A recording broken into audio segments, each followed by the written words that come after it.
Olá, vamos falar sobre como é feito o diagnóstico de TDAH e qual a origem do TDAH. Bom, a gente sabe que a origem é neurobiológica. Claro que existem outras causas que vão desencadear, mas é muito alto a frequência genética, como a gente sabe também no transtorno do neurodesenvolvimento na questão do espectro autista, tá? Está dentro do livro de psiquiatria, a gente vê na unidade de neurodesenvolvimento a questão da afinidade do transtorno do neurodesenvolvimento. Algumas causas são interessantes, intoxicação por chumbo, a mãe na gestação, a idade gestacional, ingestão de alguma substância na gestação. Estudos falam que alguns corantes amarelos podem ter relação também, mas são poucos, é mais comum sempre, ou seja, é muito mais forte a questão genética, né? Existem outras causas também, as substâncias, né, ingeridas na questão o sofrimento fetal é muito importante também, e o mais importante, como a gente falou agora há pouco, a questão genética, né? Às vezes tem um primo, um tio, um avô, um pai, e isso é muito relevante também no diagnóstico.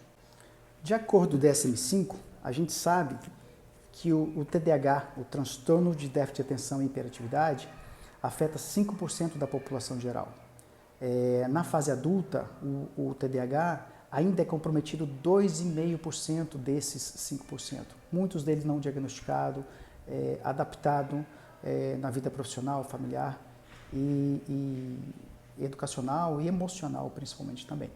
Já a questão do autismo, a população geral é somente 1%, mas é um comprometimento diferente, como a gente já tem falado aqui. E o diagnóstico, ele é feito muito parecido com o transtorno do espectro autista também.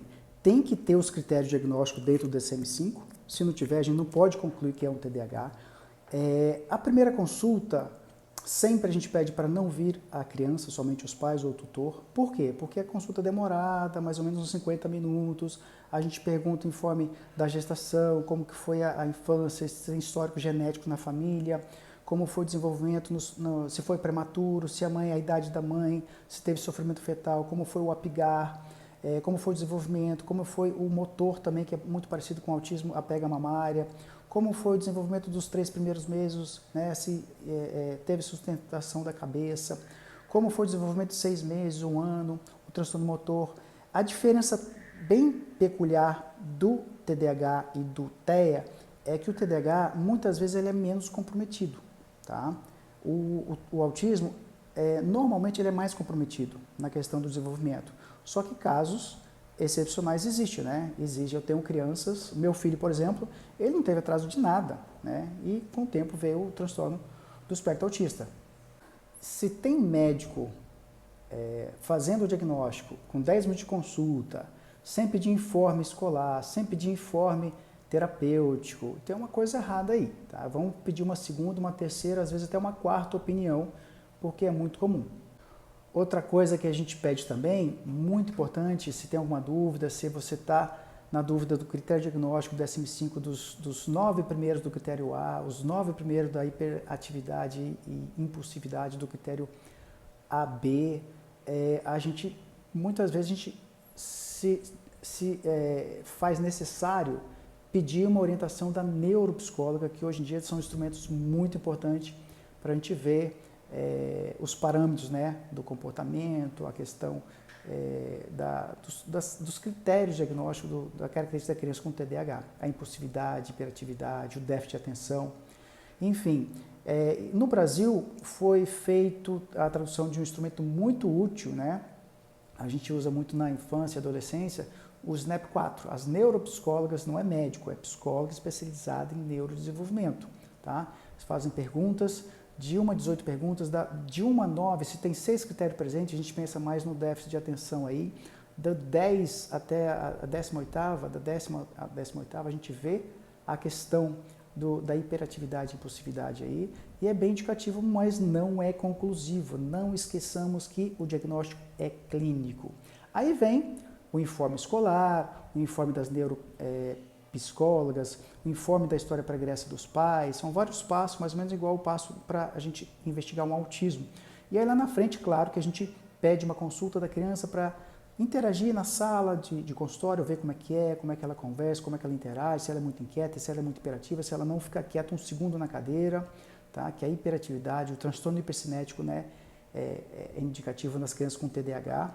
Não necessariamente tem que ter a hiperatividade, porque a gente tem também, mais como menina, o puro, né, que é só o déficit de atenção, o TDA. Esse é mais difícil de diagnóstico, porque a criança de 4, 5 anos não é muito estimulada na questão da hiperatividade, você não percebe a inquietude da criança. Então a menina sempre está lá sentada e observando a sala de aula e passa desapercebido. Já o menino, que é mais comum o TDAH, é mais fácil o diagnóstico por esse motivo também. Então, depois de toda essa coleta de informações, essa anamnese, essa avaliação com a criança, avaliação com os pais, avaliação inclusive com terceiras pessoas, como que é na casa dos avós, como que é na escola, com o uniforme escolar. Os instrumentos indicativos, tem vários outros também, eles fazem o VINS para inteligência, para conhecimento cognitivo, as terapeutas até orientam melhor que eu sobre isso aí. E a gente chega, mais uma vez, no livro de psiquiatria para definir o diagnóstico. Por mais que a criança está muito indicativa, a gente vai ver os critérios A, os 9 do A, se está incluídos o critério B, o C, o D e o E, e a gente pode concluir. Claro que uma coisa muito importante, a criança com 3, 4 anos, é difícil você diagnosticar, você não pode fechar um diagnóstico de TDAH, por quê?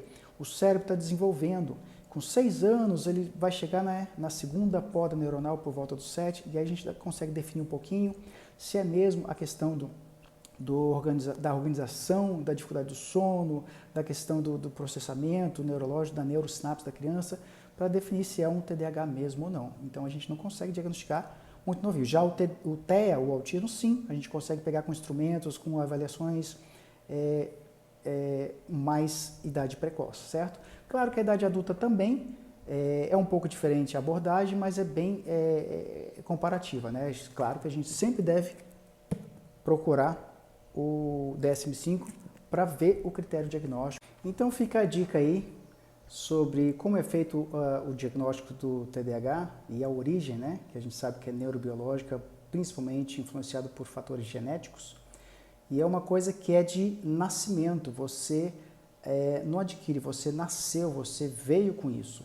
E tem exemplo interessante, chega os pais, doutor, meu filho está com TDAH, está fazendo vestibular, está com 18 anos, está esquecendo tudo, esquece a chave, esquece onde está o livro, o material do cursinho.